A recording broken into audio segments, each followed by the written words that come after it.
ಬೃಹತ್ ಜಾತಕಂ ವಿಶೇಷ ಕಾರ್ಯಕ್ರಮಕ್ಕೆ ತಮ್ಮೆಲ್ಲರಿಗೂ ಪ್ರೀತಿಯ ಸ್ವಾಗತ. ನಾನು ಕಾವ್ಯ ಆಚಾರ್. ಇಂದಿನ ದಿನದ ಪಂಚಾಂಗ, ರಾಶಿಗಳ ಭವಿಷ್ಯ ಹಾಗೆ ದಿನದ ವಿಶೇಷತೆಯ ಒಂದು ಮಹತ್ವವನ್ನ ತಿಳಿಸ್ಕೊಡೋದಕ್ಕೆ ನಮ್ಮ ಜೊತೆ ಶ್ರೀ ಶ್ರೀ ಶ್ರೀ ವೆಂಕಟರಮಣ ಭಟ್ ಗುರೂಜಿಗಳಿದ್ದಾರೆ. ಹಾಗಾದ್ರೆ ಮತ್ತೆ ಆಗ್ತಡ, ಬನ್ನಿ ಕಾರ್ಯಕ್ರಮವನ್ನ ಶುರು ಮಾಡ್ತಾ ಹೋಗೋಣ. ಗುರೂಜಿಯವರನ್ನ ಬರಮಾಡಿಕೊಳ್ತಾ, ನಮಸ್ತೆ ಗುರೂಜಿ, ಕಾರ್ಯಕ್ರಮಕ್ಕೆ ಆತ್ಮೀಯವಾದಂತಹ ಸ್ವಾಗತ, ಸುಸ್ವಾಗತ. ನಮಸ್ಕಾರ. ಗುರೂಜಿಗಳನ್ನ ಬರಮಾಡಿಕೊಂಡಿದ್ದಾಯ್ತು. ಇನ್ನ ಇಂದಿನ ದಿನದ ಪಂಚಾಂಗ ಹೇಗಿದೆ ಅನ್ನೋದನ್ನ ಗುರುಗಳು ತಿಳಿಸ್ಕೊಡ್ತಾರೆ. ಶ್ರೀ ಗುರುಭ್ಯೋ ನಮಃ. ಹರಿ ಓಂ. ಗುರುಬ್ರಹ್ಮ ಗುರುರ್ವಿಷ್ಣು ಗುರುರ್ದೇವೋ ಮಹೇಶ್ವರಃ, ಗುರು ಸಾಕ್ಷಾತ್ ಪರಂ ಬ್ರಹ್ಮ, ತಸ್ಮೈ ಶ್ರೀ ಗುರವೇ ನಮಃ. ಏಕ ಏವ ಪರಬ್ರಹ್ಮ ಪರಮಾತ್ಮ ದಿಗಂಬರಃ, ಸ್ವಯಮೇವ ಗುರು ಸಾಕ್ಷಾತ್ ಸುಬ್ರಾಯಃ ಪಾತು ನಃ ಸದಾ. ಕಾರುಣ್ಯಮೂರ್ತಿಂ ಕಮನೀಯ ರೂಪಂ ದಿಗಂಬರಂ ಯೋಗಿ ಗಣೈಃ ಸುಪೂಜ್ಯಂ, ಸ್ವಭಕ್ತರಕ್ಷಾರ್ಥಕೃತಾವತಾರಂ ಸುಬ್ರಾಯರಾಜಂ ಶರಣಂ ಪ್ರಪದ್ಯೆ. ಶ್ರೀಪಾದರಾಜಂ ಶರಣಂ ಪ್ರಪದ್ಯೆ. ದತ್ತಾತ್ರೇಯೋ ಮಹಾಯೋಗಿ ಭಗವಾನ್ ಭೂತಭಾವನಃ, ಚತುರ್ಭುಜೋ ಮಹಾವಿಷ್ಣುಃ ಯೋಗಸಾಮ್ರಾಜ್ಯದೀಕ್ಷಿತಃ. ನಮಃ ಶಾಂತಾಯ ದಿವ್ಯಾಯ ಸತ್ಯಧರ್ಮಸ್ವರೂಪಿಣೇ ಸ್ವಾನಂದಾಮೃತತೃಪ್ತಾಯ ಶ್ರೀಧರಾಯ ನಮೋ ನಮಃ. ಓಂ. ಶ್ರೀ ಕ್ರೋಧಿ ನಾಮ ಸಂವತ್ಸರ, ಉತ್ತರಾಯಣ, ಹೇಮಂತ ಋತು, ಪುಷ್ಯಮಾಸ, ಕೃಷ್ಣ ಪಕ್ಷ, ದ್ವಾದಶಿ, ಭಾನುವಾರ, ಜ್ಯೇಷ್ಠ ನಕ್ಷತ್ರ, ವ್ಯಾಘಾತ ಯೋಗ, ಕೌಲವ ಕರ್ಣ. ಇದು ಇವತ್ತಿನ ಪಂಚಾಂಗ. ಈ ದಿನದ ಪಂಚಾಂಗದ ಬಗ್ಗೆ ಗುರುಗಳು ತಿಳಿಸ್ಕೊಟ್ಟಿದ್ದಾರೆ. ಇನ್ನ ಮುಂದಿನದಾಗಿ ನೋಡುವುದಾದ್ರೆ ಈ ದಿನದ ರಾಶಿ ಭವಿಷ್ಯವನ್ನ ಕೂಡ ತಿಳಿಸ್ಕೊಡ್ಲಿದ್ದಾರೆ. ರಾಶಿ ಅಂದ್ರೆ 12 ರಾಶಿಗಳ ಒಂದು ಫಲಾನುಫಲಗಳಿಗೆ ಏನಿದೆ ಅನ್ನೋದನ್ನ ತಿಳಿಸ್ಕೊಡ್ತಾ ಹೋಗಿ ಗುರುಜಿ. ಓಂ. ಆಸತ್ಯೇನ ರಜಸಾ ವರ್ತಮಾನೋ ನಿವೇಶಜನ್ನಮೃತಂ ಮರ್ತ್ಯಂಚ, ಹಿರಣ್ಯಜೇನ ಸವಿತಾ ರಥೇನ ದೇವೋ ಜಾತಿ ಭುವನಾ ವಿಪಶ್ಯನ್. ಓಂ. ಅಗ್ನಿಂ ದೂತಂ ವೃಣೀಮಹೇ ಹೋತಾರಂ ವಿಶ್ವವೇದಸಂ, ಅಸ್ಯ ಯಜ್ಞಸ್ಯ ಸುಕ್ರತುಂ. ಯೇಷಾಮೀಶೇ ಪಶುಪತಿಃ ಪಶೂನಾಂ ಚತುಷ್ಪದಾಮುತ ಚ ದ್ವಿಪದಾಂ, ನಿಷ್ಕ್ರೀತೋ ಯಜ್ಞಜಂ ಭಾಗಮೇತು ರಾಜಸ್ಪೋಷಾಯ ಯಜಮಾನಸ್ಯ ಸಂತು. ಜಪಾ ಕುಸುಮ ಸಂಕಾಶಂ ಕಾಶ್ಯಪೇಯಂ ಮಹದ್ಯುತಿಂ, ತಮೋರಿಂ ಸರ್ವಪಾಪಘ್ನಂ ಪ್ರಣತೋಸ್ಮಿ ದಿವಾಕರಂ. ಇವತ್ತು ಭಾನುವಾರ. ಭಾನುವಾರ ನಾವು ಏನು ಮಾಡಬೇಕು ಅಂತಂದ್ರೆ, ಏನು ಮಾಡಬೇಕು? ಸೂರ್ಯ ನಮಸ್ಕಾರ ಮಾಡಬೇಕು. ಸೂರ್ಯ ನಮಸ್ಕಾರ ಮಾಡಬೇಕು. ಮೊದಲನೇದಾಗಿ ಸೂರ್ಯ ನಮಸ್ಕಾರ. ಎಷ್ಟೊತ್ತಿಗೆ ಸೂರ್ಯ ನಮಸ್ಕಾರ ಮಾಡಬೇಕು? ಸೂರ್ಯ ಉದಯ ಆದಾಗ, ಉದಯದಕ್ಕಿಂತ ಮುಂಚೆ. ಹೌದು. ಸೂರ್ಯ ನಮಸ್ಕಾರಕ್ಕೆ ಸೂರ್ಯವಂಶಸ್ಥರು ಅಂತ ಹೇಳಿದ್ದಾರೆ. ಸೂರ್ಯವಂಶ, ಚಂದ್ರವಂಶ, ಆ ಥರದಲ್ಲಿ. ಸೂರ್ಯವಂಶ ಅಂದರೆ ಅವರು ಸೂರ್ಯ ಉದಯ ಆಗೋದಕ್ಕಿಂತ ಮುಂಚೆ ಹೇಳ್ತಿದ್ರು ಅವರು. ಒಂದನೇದಾಗಿ ಸೂರ್ಯ ನಮಸ್ಕಾರ ಮಾಡಬೇಕು ಅಂತಂದರೆ ಸೂರ್ಯ ಬರೋದ್ರೊಳಗಡೆ ನಾವು ನಮಸ್ಕಾರ ಮಾಡಬೇಕು. ಈಗ ನಾವು ಎಲ್ಲ ಹಿರಿಯರು, ಗುರುಗಳು, ಮಹಾತ್ಮರು, ಜ್ಞಾನಿಗಳು ಬರ್ತಾರೆ ಅಂತಂದ್ರೆ ನಾವು ಏನು ಮಾಡ್ತೇವೆ? ಪೂರ್ಣಕುಂಭ ಸ್ವಾಗತ ಮಾಡ್ತೇವೆ. ಅದು ಅವ್ರು ಬರೋದಕ್ಕಿಂತ ಮುಂಚೆನೇ ನಾವು ರೆಡಿಯಾಗಿರ್ತೇವೆ. ಹಾಗೆ ಭಗವಂತ ಅವನು ಬರೋದು ಹೋಗೋದು ಇಲ್ಲ. ಭಗವಂತ ಎಲ್ಲ ಕಡೆ ಇದ್ದಾನೆ. ಆದರೆ ಭೂಮಿ ಸುತ್ತಾ ಇರ್ತದೆ ಅಂತೆ. ಇದು ವಿಜ್ಞಾನ. ಆದರೆ ಅವನು ಬರ್ತಾ ಇರಬೇಕಾದ್ರೆ ಹಾಗಾದ್ರೆ ಎಲ್ಲಿ ಹೋಗಿದ್ದ ಅವನು? ಇವತ್ತು ಬೇರೆ ದೇಶಕ್ಕೆ ಹೋಗಿದ್ದ, ನಾಳೆ ಈ ದೇಶಕ್ಕೆ ಬರ್ತಾ, ಹಾಗರ್ಥ ಅಲ್ಲ ಅದು. ಅಲ್ಲೂ ಬೆಳಕು ಕೊಡ್ತಾನೆ, ಇಲ್ಲೂ ಕೊಡ್ತಾನೆ ಅವನು. ಈಗ ರಾತ್ರಿ ಕಾಲದಲ್ಲಿ ಕೊಡುವವನು, ಬೆಳಕು ಕೊಡುವವನು ಚಂದ್ರ, ಬೆಳಗ್ಗೆ ಕೊಡುವವನು ಸೂರ್ಯ. ಹಾಗಾದ್ರೆ ಅಲ್ಲಿ ನಮಗೆ ವ್ಯತ್ಯಾಸ ಆಯಿತು. ಎಲ್ಲಿ? ಆ ಸೂರ್ಯನ ಸುತ್ತಲೂ ಭೂಮಿ ಸುತ್ತುತ್ತಾ ಇರ್ತದೆ ಅಂತೆ. ಅದು ತನ್ನ ಸುತ್ತಲೂ ಸುತ್ತುತ್ತದೆ, ಸೂರ್ಯನ ಸುತ್ತಲೂ ಕೂಡ ಸುತ್ತುತ್ತಾ ಇರ್ತದೆ. ಈಗ ಮಕರ ಸಂಕ್ರಾಂತಿ ಆಯಿತು, ಹಾಗಾಗಿ ಉತ್ತರಾಯಣ ಬಂತು. ಆ ಉತ್ತರಾಯಣ ಬಂದಾಗ ಅಲ್ಲಿ ಯಾವ ರೀತಿಯಲ್ಲಿ ಉತ್ತರ ದಿಕ್ಕಿಗೆ ಬರ್ತಾನೆ ಸೂರ್ಯ. ಭೂಮಿ ಉತ್ತರ ದಿಕ್ಕು. ಯಾಕಂದ್ರೆ ಇಡೀ 1 ವರ್ಷ ಬೇಕಂತೆ ಸೂರ್ಯನ ಸುತ್ತಲಿಕ್ಕೆ. ಭೂಮಿ 1 ವರ್ಷ ಬೇಕು ಅದಕ್ಕೆ. ಹಾಗಾಗಿ ಆ ರೀತಿಯಲ್ಲಿ 1 ವರ್ಷ 6 ತಿಂಗಳ ಉತ್ತರಾಯಣ, 6 ತಿಂಗಳ ದಕ್ಷಿಣಾಯನ. ಹಾಗೆ ಅದು ಆ ರೀತಿ ಆಗ್ತಾ ಇರ್ತದೆ. ಅದಕ್ಕಾಗಿ ಸಾಮಾನ್ಯವಾಗಿ ಉತ್ತರಾಯಣ ಕಾಲದಲ್ಲಿ ಪುಣ್ಯಕಾಲ ಅಂತ ಕರೆದಿದ್ದಾರೆ. ಉತ್ತರಾಯಣ ಪುಣ್ಯ. ಈಗ ಮದುವೆ ಮಾಡಬೇಕು ಅಂತಾದರೆ ಉತ್ತರಾಯಣ, ಶುಭ ಮುಹೂರ್ತ ಎಲ್ಲದೂ ಕೂಡ ಉತ್ತರಾಯಣದಲ್ಲಿ. ಆದರೆ ದಕ್ಷಿಣಾಯನದಲ್ಲಿ ಏನು ಅಂತಂದರೆ ಅವಾಗದು ತಪಸ್ಸನ್ನು ಮಾಡಲಿಕ್ಕೆ ಶ್ರೇಷ್ಠ, ಪೂಜೆಯನ್ನು ಮಾಡಲಿಕ್ಕೆ ಶ್ರೇಷ್ಠ, ವ್ರತಗಳನ್ನು ಮಾಡಲಿಕ್ಕೆ ಶ್ರೇಷ್ಠ. ಎಲ್ಲ ವ್ರತಗಳು ಕೂಡ ಬರುವಂಥದ್ದು ದಕ್ಷಿಣಾಯನದಲ್ಲಿ, ಶ್ರಾವಣ ಮಾಸದಲ್ಲಿ. ಹೀಗೆ ಶ್ರಾವಣ ಮಾಸ ಎಲ್ಲ ಕೆಲವು ಮಾಸದಲ್ಲಿ ಬರ್ತದೆ. ಹಾಗಾಗಿ ನಮಗೆ ವಿಶೇಷವಾಗಿ ಇವತ್ತು ಭಾನುವಾರ ಆಗಿರೋದ್ರಿಂದ ನಾವು ಸೂರ್ಯನಾರಾಯಣನ ಆರಾಧನೆ ಮಾಡಲೇಬೇಕು. ಅವನೇ ಸೂರ್ಯ, ಅವನೇ ನಾರಾಯಣ. ಯಾಕೆಂದರೆ ನಾರಾಯಣನು ಅಂದರೆ ಬೇರೆ ಇಲ್ಲ, ಸೂರ್ಯ ಅಂದರೆ ಬೇರೆ ಇಲ್ಲ. ಎರಡು ಕೂಡ ಅವನಿಂದಲೇ, ಭಗವಂತನಿಂದಲೇ ಆ ಶಕ್ತಿ ಹೇಳತಕ್ಕಂಥದ್ದು ಅದು ಬರ್ತದೆ ಅಂತೆ.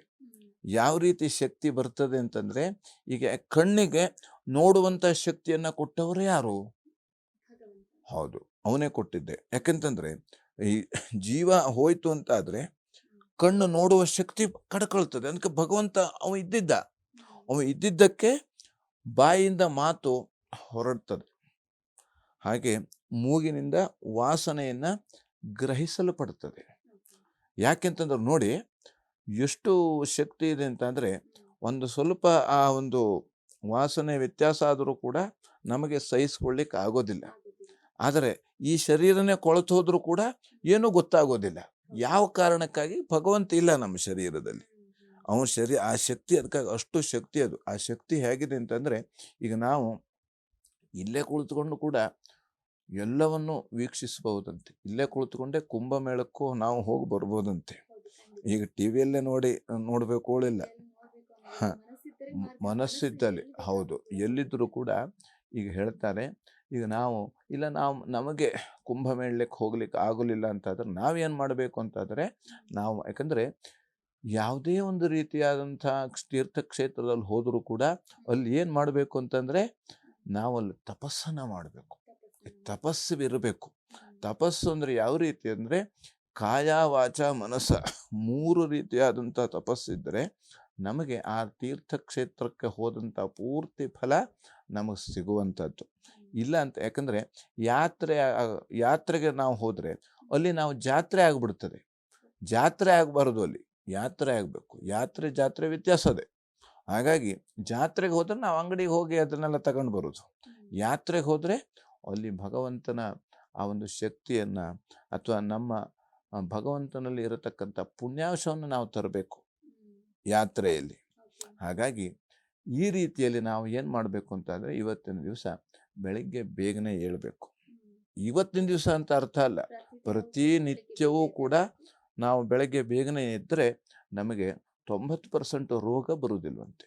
ನಾವೇನು ತಿಳ್ಕೊಂಡಿದ್ದೇವೆ, ಬೆಳಗ್ಗೆ ಏಳೋದ್ರಿಂದನೇ ನನಗೆ ಥಂಡಿ ಜಾಸ್ತಿ ಆಯಿತು ಅಂತ. ಅದು ವಿರುದ್ಧ ಅದು. ಹಾಗಾಗಿ ಅನಾರೋಗ್ಯ ಆದಾಗ ಬೇರೆ, ನಾವು ಆರೋಗ್ಯವಾಗಿದ್ದೇವೆ, ಭಗವಂತ ನಮಗೆ ಇಷ್ಟು ಎಲ್ಲ ಶಕ್ತಿ ಕೊಟ್ಟಿದ್ದಾನೆ ಅಂತಾದರೆ ನಾವು ಏನು ಮಾಡಬೇಕು? ಬೆಳಗ್ಗೆ ಬೇಗನೆ ಎದ್ಕೊಳ್ಬೇಕು. ಬೆಳಗ್ಗೆ ಬೇಗನೆ ಎದ್ದು ಭಗವಂತನ ಸ್ಮರಣೆ ಮಾಡಬೇಕು. ಹಾಗಾಗಿ ಮೊದಲನೇದಾಗಿ ಮೇಷರಾಶಿಯಲ್ಲಿ ಇರತಕ್ಕಂಥವರಿಗೆ ವಿಶೇಷವಾಗಿ ವೃತ್ತಿಯಲ್ಲಿ ವಿಶೇಷವಾದಂಥ ಅನುಕೂಲ ಇರತಕ್ಕಂಥದ್ದು. ಇವತ್ತು ಭಾನುವಾರ ಆದರೂ ಕೂಡ ಎಲ್ಲ ರೀತಿಯಲ್ಲಿ ಅನುಕೂಲ ಆಗತಕ್ಕಂಥದ್ದು ಅವರು ಮಾಡುವಂಥ ಕೆಲಸದಲ್ಲಿ. ಹಾಗಾಗಿ ಕುಟುಂಬದ ಸಹಕಾರ ಹೇಳತಕ್ಕಂಥದ್ದು ಇವತ್ತಿನ ದಿವಸ ಸಿಗುವಂಥದ್ದು. ಹಾಗೆ ಲಾಭದಾಯಕ ದಿವಸ. ಯಾಕಂದರೆ ವ್ಯಾಪಾರಸ್ಥರಿಗೆ ಈ ಬೆಳ್ಳಿ ಬಂಗಾರ ಇರ್ಬೋದು, ಅಥವಾ ಬಟ್ಟೆ ವ್ಯಾಪಾರ ಇರ್ಬೋದು, ಅಥವಾ ಬೇರೆ ಬೇರೆ ರೀತಿಯಾದಂಥ ತಂಪು ಪಾನೀಯ ಇತ್ಯಾದಿ ವ್ಯವಹಾರ ಮಾಡುವಂಥವರಿಗೆ ವಿಶೇಷವಾದಂಥ ಇವತ್ತು ಅನುಕೂಲ ಆಗತಕ್ಕಂಥದ್ದು. ಹಾಗೆ ಸ್ವಲ್ಪ ಸಾಲ ಬಾಧೆ ಆಗತಕ್ಕಂಥದ್ದು. ಸಾಲ ಅಂದರೆ ನಾವು ಸಾಲ ಯಾರಿಗೂ ಕೊಡಬಾರ್ದು, ಸಾಲವನ್ನು ಯಾರತ್ರ ಕೂಡ ತೆಗೆದುಕೊಳ್ಳಬಾರ್ದು. ಹಾಗಾಗಿ ವಿಶೇಷವಾಗಿ ಇವತ್ತಿನ ದಿವಸ ನರಸಿಂಹ ದೇವರಿಗೆ ತುಳಸಿ ಅರ್ಚನೆ ಮಾಡುವುದರಿಂದ, ಅಥವಾ ನಾರಾಯಣನ ಸನ್ನಿಧಾನಕ್ಕೆ ತುಳಸಿಯನ್ನು ಅರ್ಪಣೆ ಮಾಡುವುದರಿಂದ ಎಲ್ಲ ರೀತಿಯಲ್ಲಿ ಶುಭ ಫಲವನ್ನು ಕಾಣಬಹುದು. ಇನ್ನು ವೃಷಭ ರಾಶಿಯಲ್ಲಿರತಕ್ಕಂಥವರಿಗೆ ಮಕ್ಕಳ ವಿಚಾರದಲ್ಲಿ ಸ್ವಲ್ಪ ಮನಸ್ತಾಪ ಆಗತಕ್ಕಂಥದ್ದು. ಅಂದರೆ ಯಾಕಂತಂದರೆ ನಾವು ಬೇರೆ ಕಡೆ ಮಕ್ಕಳನ್ನು ಎಲ್ಲೇ ಕಳಿಸೋದು ಅಥವಾ ಬೇರೆ ಬೇರೆ ರೀತಿಯ ಅವ್ರು ಏನೋ ಒಂದು ಹೇಳ್ತಾರೆ, ನಾವು ಅವ್ರಿಗೆ ಕೊಟ್ಟಿಲ್ಲ ಅಂತಂದರೆ ಅದು ಮನಸ್ತಾಪ ಆಗ್ತದೆ. ಹಾಗಾಗಿ ಇವತ್ತು ಭಾನುವಾರ ಆಗಿರೋದ್ರಿಂದ, ಆದ್ದರಿಂದ ವಿಶೇಷವಾಗಿ ದೇವತಾ ಅನುಕೂಲ ಅಥವಾ ದೇವತಾ ದರ್ಶನ, ದೇವರ ಸ್ಮರಣೆ ಮಾಡುವಂಥ ಆ ಒಂದು ಮನಸ್ಥಿತಿ ಬರತಕ್ಕಂಥದ್ದು ಇವತ್ತಿನ ದಿವಸ. ಹಾಗೆ ಶುಭ ಕಾರ್ಯಗಳಲ್ಲಿ ಪ್ರಯತ್ನ ಆಗತಕ್ಕಂಥದ್ದು, ಶುಭ ಕಾರ್ಯವನ್ನು ಮಾಡಬೇಕು ಹೇಳುವಂಥ ಮನಸ್ಥಿತಿ ಬರತಕ್ಕಂಥದ್ದು. ಹಾಗೆ ವೃತ್ತಿಯಲ್ಲಿ ವಿಶೇಷ ಅನುಕೂಲ ಇರತಕ್ಕಂಥದ್ದು. ಹಾಗೆ ಲಲಿತಾ ಸಹಸ್ರನಾಮ ಪಾರಾಯಣ ಮಾಡೋದ್ರಿಂದ ಎಲ್ಲ ರೀತಿಯಲ್ಲಿ ಶುಭ ಫಲವನ್ನು ಕಾಣಬಹುದು. ಇನ್ನು ಮಿಥುನ ರಾಶಿ, ಮಿಥುನ ರಾಶಿಯಲ್ಲಿರತಕ್ಕಂಥವರಿಗೆ ಬಂಧು ಮಿತ್ರರಲ್ಲಿ ಸ್ವಲ್ಪ ವೈರ ಬರತಕ್ಕಂಥದ್ದು. ಬಂಧು ಮಿತ್ರರಲ್ಲಿ ಯಾಕೆಂತಂದರೆ ನಾವು ಇವತ್ತಿನ ದಿವಸ ಆದಷ್ಟು ಯಾರು ಏನೇ ಹೇಳಿದ್ರು ಕೂಡ ಸುಮ್ಮನೆ ಇರತಕ್ಕಂಥದ್ದು.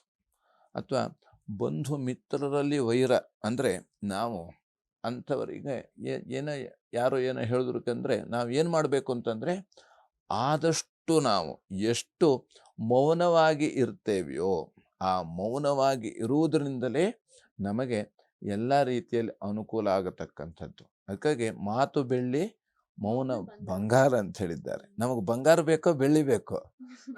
ಬಂಗಾರನೇ ಬೇಕು. ಅದಕ್ಕಾಗಿ ಮೌನ ವಹಿಸ್ಬೇಕು. ಈ ನಾವು ಮಾತನ್ನು ಅದಕ್ಕಾಗಿ ಹಿಂದೆ ಯಾಕೆಂದರೆ ಬುದ್ಧ ಒಂದು ಮಾತು ಹೇಳ್ತಾನೆ. ಯಾಕೆಂತಂದರೆ ಅವನು ಹೇಳಿದ್ದೇನು ಕೇಳಿದ್ರೆ ಮೌನವಾಗಿರತಕ್ಕಂಥದ್ದು. ಮೌನ ಮುದ್ರ. ಆ ಮೌನ ಮುದ್ರೆಯಿಂದಲೇ ನಮಗೆ ಆಯುಷ್ಯ ವೃದ್ಧಿ ಆಗೋದು. ಈ ಮೌನದಿಂದಲೇ ಆಯುಷ್ಯ ವೃದ್ಧಿ ಆಗ್ತದೆ. ಹಾಗೆ ಆರೋಗ್ಯನೂ ಕೂಡ ಒಳ್ಳೆಯ ಉತ್ತಮ ರೀತಿಯಲ್ಲಿ ಇರ್ತದೆ ಅಂತ. ಆದಷ್ಟು ನಾವು ಮೌನವಾಗಿರೋದ್ರಿಂದ ಅದಕ್ಕಾಗಿ ಈಗ ಏಕಾದಶಿ ದಿವಸ ಮೌನ ವ್ರತದಿಂದ ಇರ್ತಿದ್ರು ಹಿಂದೆ. ಒಂದು ತಿಂಗಳಿಗೆ 2 ಏಕಾದಶಿ ಬರುತ್ತದೆ. ಆ ಸಂದರ್ಭದಲ್ಲಿ ಮೌನವಾಗಿರ್ತಿದ್ರು. ಮೌನವಾಗಿ ಇದ್ದುಕೊಂಡು ಭಗವಂತನ ಸ್ಮರಣೆ ಮಾಡ್ತಿದ್ರು. ಅವರಷ್ಟು ವ್ರತ ಉಪವಾಸ ಇದನ್ನೆಲ್ಲ ಭಗವಂತನ ಸ್ಮರಣೆ ಮಾಡ್ತಾ ಅವರೆಲ್ಲೋ ಆಸ್ಪತ್ರೆಗೆ ಹೋಗೋದಿಲ್ಲಾಗಿತ್ತು. ಅಥವಾ ಸಣ್ಣ ಪುಟ್ಟ ಜ್ವರ ಯಾವುದು ಬರೋದಿಲ್ಲಾಗಿತ್ತು. ಬಂದರೂ ಯಾವುದೋ ಕಷಾಯ ಕುಡಿತಾ ಕಡಿಮೆ ಆಗಿಬಿಡ್ತಿತ್ತು. ಈಗ ನಮಗೆ ಏನಾಗ್ಬಿಡುತ್ತೆ, ಒಂದು ಸಣ್ಣ ಥಂಡಿ ಆದರೂ ನಾವು ಈಗ ಆಸ್ಪತ್ರೆಗೆ ಹೋಗಬೇಕು, ಅಷ್ಟು ಆಗ್ಬಿಟ್ಟಿದೆ. ಹಾಗಾಗಿ ಇದೆಲ್ಲ ಕಾರಣದಿಂದ ವಿಶೇಷವಾಗಿ ಇವತ್ತಿನ ದಿವಸ ಧನ ನಷ್ಟ ಆಗತಕ್ಕಂಥದ್ದು, ಸ್ವಲ್ಪ ಖರ್ಚು ಜಾಸ್ತಿ ಆಗತಕ್ಕಂಥದ್ದು. ವೃತ್ತಿಯಲ್ಲಿ ಸ್ವಲ್ಪ ಪರಿಶ್ರಮದಿಂದ ಕಾರ್ಯಸಿದ್ಧಿ ಆಗತಕ್ಕಂಥದ್ದು, ಸ್ವಲ್ಪ ಕಷ್ಟಪಡಬೇಕಾಗ್ತದೆ. ಹಾಗೆ ಹಾಗೆ ಹೆಚ್ಚಿನ ತೊಡಕುಗಳು, ಕೆಲಸ ಕಾರ್ಯಗಳಲ್ಲಿ ಸ್ವಲ್ಪ ತೊಡಕು ಅಂದರೆ ವಿಘ್ನಗಳು ಬರತಕ್ಕಂಥದ್ದು, ಅಡ್ಡಿ ಆತಂಕಗಳು ಇದೆಲ್ಲ ಬರತಕ್ಕಂಥದ್ದು. ಹಾಗಾಗಿ ನವಧಾನ್ಯವನ್ನು ನಾವು ದಾನ ಮಾಡೋದರಿಂದ ಅಥವಾ ದುರ್ಗಾ ದೀಪ ನಮಸ್ಕಾರ ಮಾಡೋದರಿಂದ ಎಲ್ಲ ರೀತಿಯಲ್ಲಿ ಶುಭ ಫಲವನ್ನು ಕಾಣಬಹುದು.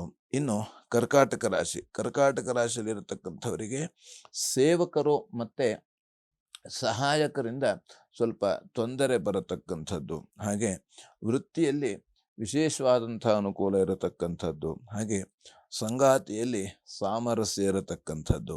ಹಾಗೆ ಸ್ವಲ್ಪ ಭಯದ ವಾತಾವರಣ.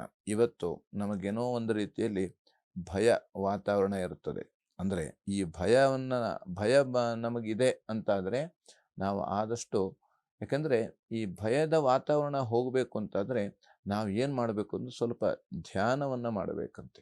ಈ ಧ್ಯಾನವನ್ನು ಮಾಡಿದಾಗ ನಮ್ಮಲ್ಲಿ ಇರತಕ್ಕಂಥ ಎಲ್ಲ ಭಯವೂ ಕೂಡ ಹೋಗ್ತದೆ. ಹಾಗಾಗಿ ಆಂಜನೇಯ ಪ್ರಾರ್ಥನೆ ಮಾಡೋದ್ರಿಂದ ಎಲ್ಲ ರೀತಿಯಲ್ಲಿ ಶುಭ ಫಲವನ್ನು ಕಾಣಬಹುದು. ಇನ್ನು ಸಿಂಹರಾಶಿಯಲ್ಲಿ ಇರತಕ್ಕಂಥವರಿಗೆ ವಿಶೇಷವಾಗಿ ಮಾನಸಿಕವಾದಂಥ ತೊಂದರೆ ಬರತಕ್ಕಂಥದ್ದು, ಅಥವಾ ಮುಖದಲ್ಲಿ ಸ್ವಲ್ಪ ತೊಂದರೆ ಬರತಕ್ಕಂಥದ್ದು, ಅಥವಾ ಕಲೆ ಉಂಟಾಗುವಂಥದ್ದು, ಹಾಗಾಗಿ ಗಾಯಗಳು ಉಂಟಾಗುವಂಥದ್ದು. ಹಾಗಾಗಿ ನಾವು ಆದಷ್ಟು ನಾವು ಕೆಲಸ ಮಾಡುವಾಗ ಅಥವಾ ಎಲ್ಲೋ ನಡೆದಾಡುವಾಗ ಆದಷ್ಟು ಜಾಗ್ರತೆಯಿಂದ, ಯಾಕೆಂದರೆ ಕಣ್ಣು ಬಿಟ್ಕೊಂಡು ಹೋಗಬೇಕು ಅಂತ ಹೇಳ್ತಾರಲ್ಲಿ, ಆ ರೀತಿಯಲ್ಲಿ ನಾವು ಹೋಗಬೇಕಾಗ್ತದೆ.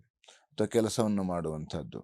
ಹಾಗೆ ಸ್ವಲ್ಪ ಹಲ್ಲಿಗೆ ಸಂಬಂಧಪಟ್ಟಂಥ ಸಮಸ್ಯೆ ಬರತಕ್ಕಂಥದ್ದು. ಹಾಗಾಗಿ ಹಲ್ಲು ನೋವು, ಅಥವಾ ಈಗ ನಾವು ಈ ತುಂಬ ಸಿಹಿ ಪದಾರ್ಥವನ್ನು ತಿನ್ನುವುದನ್ನು ಕಡಿಮೆ ಮಾಡಬೇಕು. ಅಥವಾ ಸರಿಯಾಗಿ ಹಲ್ಲನ್ನು ಉಜ್ಜತಕ್ಕಂಥದ್ದು, ಸರಿಯಾಗಿ ಸ್ವಚ್ಛವಾಗಿ ಹಲ್ಲನ್ನು ಇಡುವುದರಿಂದ ಅದರಿಂದ ನಾವು ದೂರ ಇಡಬಹುದು. ಹಾಗಾಗಿ ಯಾಕೆಂದರೆ ಮನುಷ್ಯನಿಗೆ ಹಲ್ಲು ಬಹಳ ಮುಖ್ಯ. ಹಲ್ಲಿಲ್ಲ ಅಂತಾದರೆ ಏನೂ ಇಲ್ಲ, ಕೆಲಸನೇ ಇಲ್ಲ. ಯಾಕೆಂದರೆ ಹಲ್ಲು ಬೇಕು. ಯಾವ ರೀತಿ? ಅದು ಜಗಿದು ಆಹಾರವನ್ನು ನುಂಗಲಿಕ್ಕೆ ಹಲ್ಲು ತುಂಬ ಸಹ ನಾವು, ಯಾಕೆಂದರೆ ಅದಕ್ಕಾಗಿ ನಾವು ಅಗೆದು ಅಗೆದು ಆಹಾರವನ್ನು ಊಟ ಮಾಡಬೇಕಂತೆ. ಅದಕ್ಕಾಗಿ ಭಗವಂತ ನಮಗೆ ಹಲ್ಲು ಕೊಟ್ಟಿದ್ದಾನೆ. ಹೀಗೆ ಈ ರೀತಿಯಲ್ಲಿ ನಮಗೆ ಸ್ತ್ರೀಯರಿಗೆ ಸ್ವಲ್ಪ ಶತ್ರುಗಳ ಭಯ ಉಂಟಾಗತಕ್ಕಂಥದ್ದು, ಹಾಗೆ ಸಂಗಾತಿಯಲ್ಲಿ ಸಾಮರಸ್ಯ ಇರತಕ್ಕಂಥದ್ದು, ಗಣಪತಿ ಸನ್ನಿಧಾನಕ್ಕೆ ರುದ್ರಾಭಿಷೇಕವನ್ನು ಮಾಡುವುದರಿಂದ ಎಲ್ಲ ರೀತಿಯಲ್ಲಿ ಅನುಕೂಲ ಆಗತಕ್ಕಂಥದ್ದು. ಇನ್ನು ಕನ್ಯಾ ರಾಶಿಯಲ್ಲಿರತಕ್ಕಂಥವರಿಗೆ ಸ್ವಲ್ಪ ಕಣ್ಣಿನ ಬಾಧೆ, ಕಣ್ಣು ನೋವು ಬರತಕ್ಕಂಥದ್ದು, ಅಥವಾ ಸಂಗಾತಿಯಲ್ಲಿ ಕಲಹ ಆಗತಕ್ಕಂಥ ಸಾಧ್ಯತೆ, ವೃತ್ತಿಯಲ್ಲಿ ಸ್ವಲ್ಪ ನಷ್ಟ ಆಗತಕ್ಕಂಥದ್ದು, ಆದರೆ ಮಕ್ಕಳಿಂದ ಸಹಕಾರ ಸಿಗುವಂಥದ್ದು, ವಿಷ್ಣು ಸನ್ನಿಧಾನಕ್ಕೆ ಪೂರ್ಣ ಫಲ ಸಮರ್ಪಣೆ ಮಾಡುವುದರಿಂದ ಎಲ್ಲ ರೀತಿಯಲ್ಲಿ ಅನುಕೂಲ ಆಗುವಂಥದ್ದು.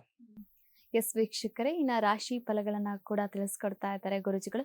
ನೀವು ಕೂಡ ಗುರೂಜಿಯವರನ್ನ ನೇರವಾಗಿ ಭೇಟಿಯನ್ನ ಮಾಡಬಹುದಾಗಿದೆ, ಅವರ ಜೊತೆ ಸಂಪರ್ಕವನ್ನ ಕೂಡ ಮಾಡಬಹುದಾಗಿದೆ. ಇನ್ನು ಸ್ಕ್ರೀನ್ ಮೇಲೆ ಕಾಣಿಸ್ತಾ ಇರುವಂತಹ ನಂಬರ್ಗೆ ಕರೆ ಮಾಡಿ ಅವರ ಜೊತೆ ಮಾತನಾಡಬಹುದು.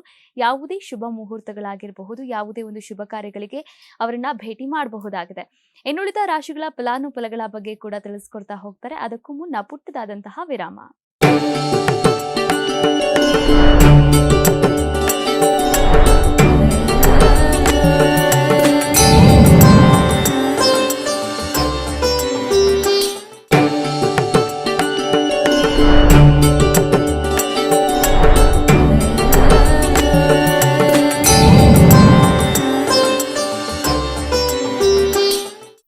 ವಿರಾಮದ ಬಳಿಕ ಮತ್ತೊಮ್ಮೆ ಕಾರ್ಯಕ್ರಮಕ್ಕೆ ತಮ್ಮೆಲ್ಲರಿಗೂ ಪ್ರೀತಿಯ ಸ್ವಾಗತ. ಇನ್ನುಳಿದಂತಹ ರಾಶಿಗಳ ಫಲಾನುಫಲಗಳ ಬಗ್ಗೆ ಗುರೂಜಿಯವರು ತಿಳಿಸ್ಕೊಡ್ತಾ ಹೋಗ್ತಾರೆ.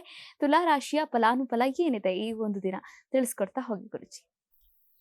ಇನ್ನು ತುಲಾ ರಾಶಿಯಲ್ಲಿರತಕ್ಕಂಥವರಿಗೆ ಬಂಧು ಮಿತ್ರರಿಂದ ಸಹಾಯ ಸಿಗುವಂಥದ್ದು ಇವತ್ತಿನ ದಿವಸ. ಯಾಕೆಂದ್ರೆ ಒಬ್ಬರಿಗೆ ಒಂಥರ ಇದ್ರೆ ಮತ್ತೊಬ್ಬರು ಒಂಥರ ಇರ್ತಾರೆ ಮನಸ್ಥಿತಿ. ಯಾವ ರೀತಿಯಲ್ಲಿ ಅಂದ್ರೆ, ಈ ಮನಸ್ಸು ಅದು ನಾವು ಹಿಂದೆ ಮಾಡಿದಂಥ ಆ ಪೂರ್ವ ಜನ್ಮದ ಕರ್ಮದ ಕಾರಣದಿಂದ ಅದು ಬದಲಾವಣೆ ಆಗ್ತಾ ಇರ್ತದೆಯಂತೆ.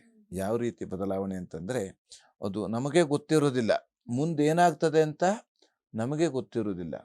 ಅದಕ್ಕಾಗಿ ಯಾವ ರೀತಿ ಆ ಕರ್ಮ, ನಾವು ಮಾಡಿದಂಥ ಕರ್ಮ ನಮಗೆ ಗೊತ್ತಿಲ್ವಂತೆ, ಆದರೆ ಪ್ರಾಣಿಗಳಿಗೆ ಅವು ಗೊತ್ತಾಗ್ತದೆಯಂತೆ.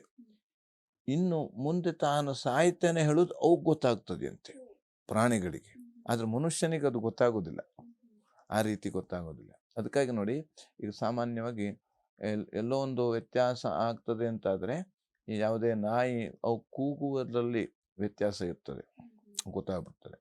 ಹಾಗೆ ಬೇರೆ ಬೇರೆ ರೀತಿಯಲ್ಲಿ, ಯಾಕೆಂದರೆ ಭಗವಂತ ಒಂದನ್ನು ಒಬ್ಬರಿಗೆ ಕೊಟ್ಟರೆ ಮತ್ತೊಂದನ್ನು ಒಬ್ಬರಿಗೆ ಕೊಡೋದಿಲ್ಲ.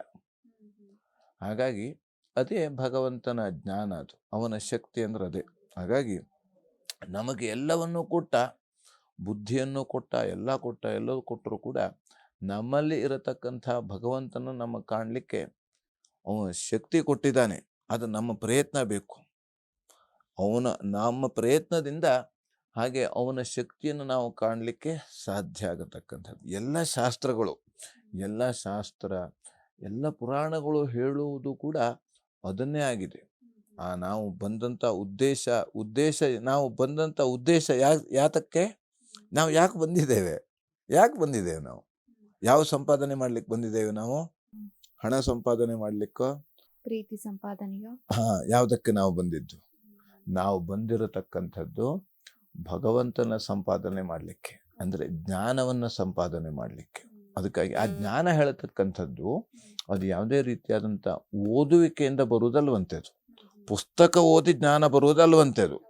ಯಾಕೆಂದರೆ ಆ ಜ್ಞಾನ ಹೇಳತಕ್ಕಂಥದ್ದು, ಭಗವಂತನ ಜ್ಞಾನ ಹೇಳತಕ್ಕಂಥದ್ದು, ಅದು ಆ ಭಗವಂತನ ಸೇವೆಯಿಂದ ಬರತಕ್ಕಂಥದ್ದು. ಅದು ಸೇವೆ ಅಂತಂದರೆ, ಯಾಕಂದ್ರೆ ನಮ್ಮಲ್ಲೇ ಜ್ಞಾನ ಇದೆಯಂತೆ. ಎಷ್ಟು 84 ವಿದ್ಯೆಗಳು ಇದ್ದಾವೆ. 84 ವಿದ್ಯೆಗಳು ಕೂಡ ನಮ್ಮಲ್ಲೇ ಇದೆಯಂತೆ, ನಮ್ಮಲ್ಲೇ ಇದೆ ಅದು. ಹಿಂದೆ ನಿಮಗೊಂದು ಇದಾಗಿರ್ಬೋದು, ಹಿಂದೆ ಚಂದ್ರಶೇಖರ ಭಾರತಿಗಳು ಅಂತ ಅವರು ಶೃಂಗೇರಿಯಲ್ಲಿ ಶೃಂಗೇರಿಯಲ್ಲಿ ಅವರು ಜಗದ್ಗುರುಗಳಾಗಿದ್ದರು. ಶೃಂಗೇರಿ ಹಿಂದಿನ ಜಗದ್ಗುರುಗಳು ಇದ್ದಿದ್ರು. ಅವರು ಒಮ್ಮೆ ಅವರು ಕನ್ನಡದವರಾಗಿದ್ದರು. ಅವರು ಇದಕ್ಕೆ ತಮಿಳ್ನಾಡಿಗೆ ಹೋಗಿದ್ದರಂತೆ. ಅಲ್ಲಿ ಹೋದಾಗ ನೀವು ತಮಿಳಲ್ಲಿ ಮಾತಾಡಬೇಕು ಅಂತಂತೆ. ಯಾಕಂದ್ರೆ ಅವರು ಕನ್ನಡದವರು. ಈಗ ನಮಗೆ ಕನ್ನಡ ಬರಲಿಲ್ಲ ಅಂತ, ನಮಗೆ ಕನ್ನಡ ಒಂದೇ ನಾವು ಮಾತಾಡೋರಿಗೆ ತಮಿಳು ಅಥವಾ ಬೇರೆ ಭಾಷೆ ಬರೋದಿಲ್ಲ. ಅವರು ಅಲ್ಲಿ ಹೋದಾಗ ನೀವು ತಮಿಳಲ್ಲಿ ಮಾತಾಡಬೇಕು, ಪ್ರವಚನ ಮಾಡಬೇಕು ಅಂತ ಹೇಳಿದ್ರಂತೆ. ಯಾಕಂದ್ರೆ ಅವರು ಜ್ಞಾನಿಗಳಾಗಿದ್ದರು. ಅವ್ರು ಹಿಂದೆಂದೂ ತಮಿಳನ್ನು ಓದ್ದವರಲ್ಲ. ಹಾಗೆ ಅದೇ ಕಣ್ಣು ಮುಚ್ಕೊಂಡು ಒಂದು 5 ನಿಮಿಷ ಕಣ್ಣು ಮುಚ್ಕೊಂಡು ಕೂತ್ಕೊಂಡ್ರಂತೆ. ಅವರು 5 ನಿಮಿಷ ಕಣ್ಣು ಮುಚ್ಕೊಂಡು ಕೂತ್ಕೊಂಡು ಹಾಗೆ ಅದರ ನಂತರ ಹಾಗೆ ಹೇಳಲಿಕ್ಕೆ ಪ್ರಾರಂಭ ಮಾಡಿದ್ರಂತೆ. 1.5-2 ತಾಸು ತಮಿಳಲ್ಲೇ ಮಾತಾಡಿದ್ದಾರೆ. ಒಂದು ಪದವನ್ನು ಕೂಡ ಅವರು ಕನ್ನಡ ಅಥವಾ ಬೇರೆ ಯಾವುದೇ ಬಳಸಲಿಲ್ಲ. ಯಾಕಂದ್ರೆ ಜ್ಞಾನಿಗಳವರು. ಯಾಕೆಂತಂದ್ರೆ ಈ ಜ್ಞಾನ ಅಂತಂದ್ರೆ ಎಲ್ಲವೂ ಕೂಡ ಅದರಲ್ಲೇ ಬರೋತಕ್ಕಂಥದ್ದು. ಯಾವುದು ಇಲ್ಲ ಅಥವಾ ಯಾವುದು ಬರೋದಿಲ್ಲ ಹೇಳುವಂಥದ್ದಿಲ್ಲ. ಅದಕ್ಕಾಗಿ ನಾವು ಜ್ಞಾನಿಗಳಾಗಬೇಕು. ನಾವು ಜ್ಞಾನಿಗಳಾಗುವುದೇ ನಮ್ಮ ಉದ್ದೇಶ, ಬೇರೆ ಯಾವುದೇ ಉದ್ದೇಶ ಇಲ್ಲ. ಮನುಷ್ಯನ ಉದ್ದೇಶನೇ ಅದು. ಹಾಗಾಗಿ ವಿಶೇಷವಾಗಿ ವೃತ್ತಿಯಲ್ಲಿ ವಿಶೇಷವಾದಂಥ ಅನುಕೂಲ ಇರತಕ್ಕಂಥದ್ದು, ಹಾಗೆ ಶತ್ರುವಿನ ಬಾಧೆ ಹೇಳತಕ್ಕಂಥದ್ದು ಇವತ್ತಿನ ದಿವಸ ಇರತಕ್ಕಂಥದ್ದು. ಶತ್ರು ಅಂದರೆ ನಮ್ಮ ಒಳಗೆ ಇರತಕ್ಕಂಥ ಶತ್ರುಗಳು. ಆ ಶತ್ರುವಿಂದ ಅದಕ್ಕಾಗಿ ನಮಗೆ ಆದಷ್ಟು ನಮಗೆ ಯಾವ ರೀತಿ ನಮ್ಮ ಮನಸ್ಸಿನಲ್ಲಿ ಯಾವ ರೀತಿ ಸಾಕು ಅಥವಾ ತೃಪ್ತಿ ಬಂದುಬಿಟ್ರೆ ನಮಗೆಲ್ಲ ಸಾಕಾಗುವಂಥದ್ದು. ಹಾಗಾಗಿ ವಿಶೇಷವಾಗಿ ನರಸಿಂಹ ಪ್ರಾರ್ಥನೆ ಮಾಡುವುದರಿಂದ ಎಲ್ಲ ರೀತಿಯಲ್ಲಿ ಅನುಕೂಲ ಆಗತಕ್ಕಂಥದ್ದು. ಇನ್ನು ವೃಶ್ಚಿಕ ರಾಶಿಯಲ್ಲಿ ಇರತಕ್ಕಂಥವರಿಗೆ ಸಹೋದರರ ಸಹಕಾರ ಸಿಗತಕ್ಕಂಥದ್ದು, ಹಾಗೆ ವೃತ್ತಿಯಿಂದ ವಿಶೇಷವಾದಂಥ ಅನುಕೂಲ ಸಿಗುವಂಥದ್ದು, ಬಂಧುಗಳ ಸಹಕಾರ ಸಿಗತಕ್ಕಂಥದ್ದು, ಹಾಗೆ ವ್ಯಾಪಾರದಲ್ಲಿ ವ್ಯಾಪಾರಿಗಳಿಗೆ ಉತ್ತಮವಾದಂಥ ಲಾಭ ಆಗತಕ್ಕಂಥದ್ದು. ವಿಶೇಷವಾಗಿ ಹೋಟೆಲ್ ಉದ್ಯಮದವರಿಗೆ ಅಥವಾ ತಂಪು ಪಾನೀಯ ಇತ್ಯಾದಿ ಉದ್ಯಮದವರಿಗೆ ಅನುಕೂಲ ಆಗತಕ್ಕಂಥದ್ದು. ಹಾಗೆ ಇಷ್ಟ ದೇವತಾ ಆರಾಧನೆ ಮಾಡುವುದರಿಂದ ಎಲ್ಲ ರೀತಿಯಲ್ಲಿ ಶುಭ ಫಲವನ್ನು ಕಾಣಬಹುದು. ಇನ್ನು ಧನುರಾಶಿಯಲ್ಲಿ ಇದ್ದಂಥವರಿಗೆ ವಿಶೇಷವಾದಂಥ ಮೃಷ್ಟಾನ್ನ ಭೋಜನ ಸಿಗತಕ್ಕಂಥದ್ದು. ಇವತ್ತಿನ ದಿವಸ ಭಾನುವಾರ ಆಗಿರೋದ್ರಿಂದ ಒಳ್ಳೆಯ ರೀತಿಯಲ್ಲಿ ಭೋಜನ, ಹಾಗೆ ಎಲ್ಲ ರೀತಿಯಲ್ಲೂ ಕೂಡ ಮಾತೃವರ್ಗದವರಿಂದ ವಿಶೇಷವಾದಂಥ ಅನುಕೂಲ ಸಿಗತಕ್ಕಂಥದ್ದು, ಹಾಗೆ ತಾಯಿಯ ಆರೋಗ್ಯದಲ್ಲಿ ಚೇತರಿಕೆ ಬರತಕ್ಕಂಥದ್ದು, ಹಾಗೆ ತಾಯಿಯಿಂದ ಧನ ಸಹಾಯ ಸಿಗತಕ್ಕಂಥದ್ದು. ವೃತ್ತಿಯಲ್ಲಿ ಸ್ವಲ್ಪ ಕಿರಿಕಿರಿ ಇರತಕ್ಕಂಥದ್ದು. ಗಣಪತಿ ಪ್ರಾರ್ಥನೆ ಮಾಡೋದರಿಂದ ಎಲ್ಲ ರೀತಿಯಲ್ಲಿ ಅನುಕೂಲ ಆಗತಕ್ಕಂಥದ್ದು. ಇನ್ನು ಮಕರ ರಾಶಿಯಲ್ಲಿ ಇರತಕ್ಕಂಥವರಿಗೆ ಸಂಗಾತಿಯಿಂದ ಸಾಮರಸ್ಯ ಸಿಗತಕ್ಕಂಥದ್ದು, ಹಾಲು ಮತ್ತು ಹೈನುಗಾರಿಕೋದ್ಯಮಕ್ಕೆ ಲಾಭ ಬರತಕ್ಕಂಥದ್ದು, ಕುಟುಂಬದಲ್ಲಿ ಹಿರಿಯರಿಂದ ಉತ್ತಮವಾದಂಥ ಸಲಹೆ ಸೂಚನೆಗಳು ಸಿಗತಕ್ಕಂಥದ್ದು, ಒಳ್ಳೆಯ ಮಾರ್ಗದರ್ಶನ, ತಂದೆ ಮಕ್ಕಳಲ್ಲಿ ಸ್ವಲ್ಪ ಭಿನ್ನಾಭಿಪ್ರಾಯ ಆಗತಕ್ಕಂಥದ್ದು. ಹಾಗಾಗಿ ನರಸಿಂಹ ಪ್ರಾರ್ಥನೆ ಮಾಡೋದರಿಂದ ಎಲ್ಲ ರೀತಿಯಲ್ಲಿ ಅನುಕೂಲ ಆಗತಕ್ಕಂಥದ್ದು. ಇನ್ನು ಕುಂಭರಾಶಿಯಲ್ಲಿ ಇರತಕ್ಕಂಥವರಿಗೆ ಆಪ್ತರಿಗಾಗಿ ಸ್ವಲ್ಪ ಖರ್ಚು ಜಾಸ್ತಿ ಆಗತಕ್ಕಂಥದ್ದು, ಹಾಗೆ ದುಃಖದ ವಾತಾವರಣ, ಏನೋ ಮನಸ್ಸು ಸ್ವಲ್ಪ ದುಃಖದ ವಾತಾವರಣದಲ್ಲಿ ಇರತಕ್ಕಂಥದ್ದು, ಹಾಗೆ ಸ್ವಲ್ಪ ಮೈಲಿಗೆ ಅಶುಚಿ ಆಗತಕ್ಕಂಥದ್ದು. ನಾವು ನಡೆದಾಡುವಾಗ ಈ ರೀತಿಯಲ್ಲಿ ಎಲ್ಲೋ ಮರದ ಅಡಿಗೆ ಹೋಗ್ತಾ ಇರ್ತೇವೆ, ಸ್ವಲ್ಪ ಅಶುಚಿ ಆಗತಕ್ಕಂಥದ್ದು. ಹಾಗಾಗಿ ವಿಶೇಷವಾಗಿ ಇವತ್ತಿನ ದಿವಸ ವಿಷ್ಣು ಸಹಸ್ರನಾಮವನ್ನು ಪಾರಾಯಣ ಮಾಡುವುದರಿಂದ ಎಲ್ಲ ರೀತಿಯಲ್ಲಿ ಅನುಕೂಲ ಆಗತಕ್ಕಂಥದ್ದು. ಇನ್ನು ಮೀನರಾಶಿಯಲ್ಲಿ ಇರತಕ್ಕಂಥವರಿಗೆ ದಾಂಪತ್ಯದಲ್ಲಿ ಸ್ವಲ್ಪ ಭಿನ್ನಾಭಿಪ್ರಾಯ ಬರತಕ್ಕಂಥದ್ದು, ತಲೆಗೆ ಸ್ವಲ್ಪ ಗಾಯ ಆಗುವಂತಹ ಸಾಧ್ಯತೆ, ಮಕ್ಕಳಿಂದ ಲಾಭ ಆಗತಕ್ಕಂಥದ್ದು. ಲಕ್ಷ್ಮೀನಾರಾಯಣ ಹೃದಯ ಪಾರಾಯಣ ಮಾಡುವುದರಿಂದ ಎಲ್ಲ ರೀತಿಯಲ್ಲಿ ಶುಭ ಫಲವನ್ನು ಕಾಣಬಹುದು. ಈ ದಿನದ 12 ರಾಶಿಗಳ ಫಲಾನುಫಲಗಳೇನಿದೆ ಅನ್ನೋದನ್ನ ಗುರೂಜಿಯವರು ತಿಳಿಸ್ಕೊಟ್ರು. ಇನ್ನ ಈ ದಿನದ ವಿಶೇಷತೆಯಲ್ಲಿ ಯಾವುದೊಂದು ವಿಚಾರದ ಬಗ್ಗೆ ತಿಳಿಸ್ಕೊಡ್ತಾರೆ ಅಂದ್ರೆ, ನಮ್ಗೆಲ್ಲರಿಗೂ ಗೊತ್ತು ಭಾನುವಾರ ಅಂದ್ರೆ ವಿಶೇಷವಾಗಿ ಸೂರ್ಯನ ಒಂದು ದಿನ ಅಂತಾನೆ. ಆದ್ರೆ ಭಾನುವಾರದ ದಿನ ಸೂರ್ಯ ನಮಸ್ಕಾರವನ್ನ ಮಾಡಬೇಕು ಅಂತ ಗುರೂಜಿಯವರು ಹೇಳಿದ್ರು. ಆದ್ರೆ ಸೂರ್ಯ ನಮಸ್ಕಾರವನ್ನ ಯಾಕೆ ಮಾಡಬೇಕು, ಸೂರ್ಯ ನಮಸ್ಕಾರವನ್ನ ಯಾವ ಸಮಯದಲ್ಲಿ ಮಾಡಬೇಕು, ಸೂರ್ಯ ನಮಸ್ಕಾರವನ್ನ ಮಾಡೋದ್ರಿಂದ ಏನೆಲ್ಲ ಲಾಭಗಳಿದೆ ಅನ್ನೋದ್ರ ಬಗ್ಗೆ ಗುರೂಜಿಯವರು ತಿಳಿಸ್ಕೊಡ್ತಾರೆ ಈ ದಿನದ ವಿಶೇಷತೆಯಲ್ಲಿ.